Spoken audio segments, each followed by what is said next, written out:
Now, this is the way the world should be. There wouldn't be any wars. There wouldn't be any strife. Or if there was, it could be settled in a peaceable manner in a handshake. And that's the original American way. And I believe that way is still there, however remote at present time. Now, I'm going to sum up this talk and mention an overview of the alien agenda. The alien agenda is completely decimate the planet, to take the remaining human subjects as slaves, and the aliens would use this planet for their own means. Number one, this cannot be allowed to happen. The world takeover plans of the New World Order, a direct carbon copy blueprint from Adolf Hitler's routine of 1933 to 1938, must not be allowed to happen. That includes the name, the New World Order. That was purposely used, folks, because most of us have been lazy. We have not read our history, and I'm talking to you because I'm one of them. We have not read our history books. Things have been omitted. Throw out basically what you've learned. I'm not asking you to believe me. I'm asking you to re-educate each one of yourselves and ask the unexpected of your public officials, of the people around you, your teachers. I'm not asking you to question authority. I'm asking you to question the teachers of this authority. Is this right? Is this law correct? If a law, one of the best statements to ever come out of the mouth of any human being, believe it or not, was, I think, by an incredible black man, the name of not Jesse Jackson, but it was Martin Luther King, excuse me, said, an injustice anywhere is a threat to justice everywhere. That should be a motto that we live by. Not so much for the man who said the motto, but I'm sure George Washington said something similar. Who said, an uninformed populace is a populace in slavery. Now, our founding fathers had the unique gift 250 odd years ago, 200 to 250 years ago, of looking far in advance, laying out the groundwork of this wonderful two pieces of paper government we've got, the Bill of Rights and the United States Constitution, laying it out for all time. It is the best government probably since time immemorial, maybe the best ever. If we are to, by the way, every freedom that we have must be fought for continuously. You don't need to pick up a gun to fight for something. You need to pick up your mouth. You need to pick up your brain and read a book. You need to pick up your mouth and say, and when you hear somebody say, well, I believe in gun control, and you say, no, I don't believe in gun control, because guess what? You take away that right. What other rights am I going to be missing later on? Now, with gun control,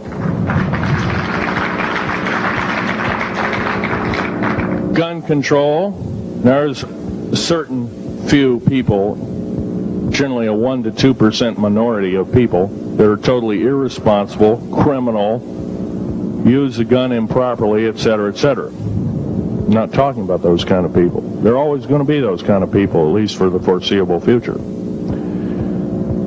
The average person that owns a gun has prudence, has conscious thought of the knowledge of right and wrong, can and is able to defend itself, herself, himself,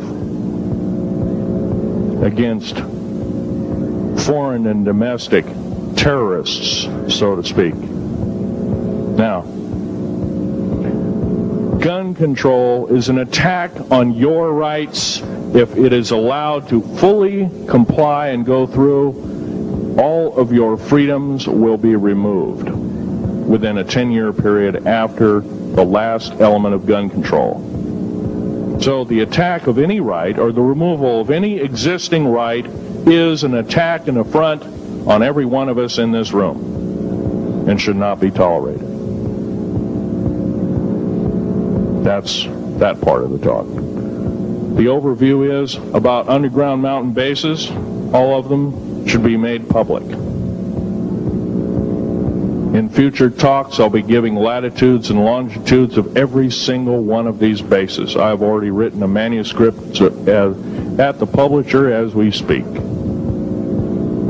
It's a dynamite book. It lists all the secretive agendas that our government has us believing in right now, and why it's so much BS. Why the New World Order is so good for us. Ha ha. Well, don't believe it, folks. Believe in only one thing. Love thy neighbor as thyself, and ask continually questions about our constitutional freedoms, and defend them if necessary. And most of us will have to probably defend them. I hope this doesn't happen.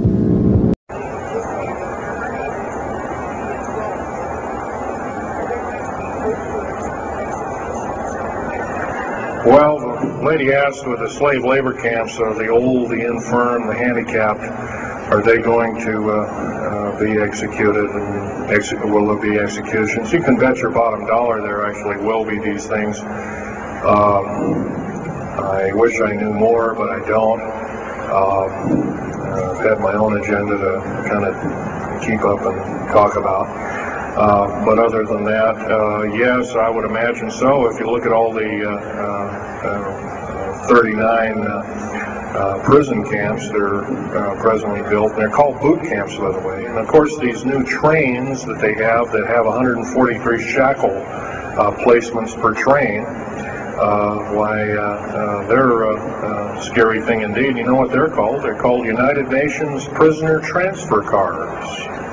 Well, that's an appropriate name, I guess. Well, we got to wrap it up here. They're telling me it's time. I'll take one more question. This lady over here.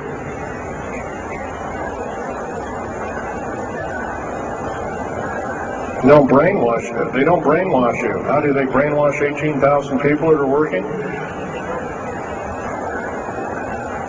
Well, you sign this little piece of paper saying you work, you go to prison for the rest of your days. Or you're not going to be taking home a paycheck of about anywhere from $4,000 to $40,000 per month, depending upon your position. $40,000 a month is a lot of petunias. Okay, I got to wrap it up here, folks. So I'll be over in Al Bielig's booth. I think it's over in booth number 125. I can take other questions there and let you take a look at artifacts. And once again on these artifacts, in a very few minutes, don't handle them, just look at them. Thank you very much.